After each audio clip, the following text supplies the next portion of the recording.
যেদিন রান্নাবাড়ির চাপটা কম থাকে সেদিন একটু ঘরের মধ্যে ঘরদোর গোছানোর কাজটা শুরু করে দিই। তো আজকে রান্নাবাড়ির চাপ কম আছে, কারণ হচ্ছে যে এই গরমে কেউ তেল ঝাল মশলা খেতে চাইছে না, বলছে প্লেন ডাল ভাত মাছ ভাজা এসবই খাবে।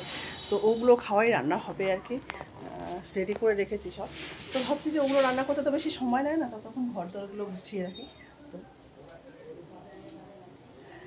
কালারটা কি সুন্দর, আর এরকম গরমে না এরকম লাইট হালকা কালারের চাদর টাদর বিছানায় পেতে রাখলে বেশ ভালো লাগে। তো ভাবলাম যে কাজ যেহেতু কম আছে তাহলে ঘরটা গুছানো হয়ে গেছে, আর বর তো কাজে চলে গেছে, পিহুনাও স্কুলে চলে গেছে। তো ভাবছি এই সময়টা একা একা আর কিছু খেতেও ইচ্ছে করছিল। তো পয়লা বৈশাখে যে হালখাতা করতে গিয়ে সে দোকানের মধ্যে মিষ্টিগুলো দেয়, তার মধ্যে এই যে আমার মানে অনেকগুলো মিষ্টি যেগুলো ভেজা মিষ্টিগুলো সেগুলো খাওয়া হয়ে গেছে বেশিরভাগটা, কিছুটা ফ্রিজে রেখেছি। আর এই শুকনো মিষ্টিগুলো এগুলো কিন্তু 2 দিন 3 দিন রেখে দেওয়া যায়।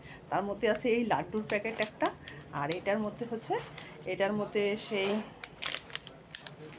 শনপাপড়ি শনপাপড়ি আর লাড্ডু। এখন বসে বসে ভাবছি এগুলো খাওয়া যাক একটা একটা করে। কে কে খাবে চলে এসো।